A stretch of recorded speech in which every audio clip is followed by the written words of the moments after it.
Hi, I'm Alan from Tentworld, Ipswich, and today I'm going to show you how to use the Lifestraw. Okay, so we stand the Lifestraw inside the bucket for a couple of seconds just to let the water soak into the filter, then we take a couple of sips.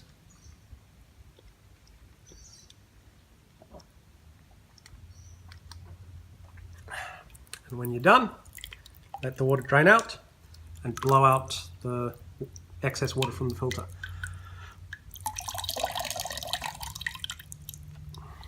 Doing this will increase the lifespan of the filter, and you can use these for up to 4,000 litres. So these are some of the Lifestraw products we have available at Tentworld. Just your basic straw, one that'll fit onto most bottles, and one that comes with its own bottle. Come into store and see what else we have.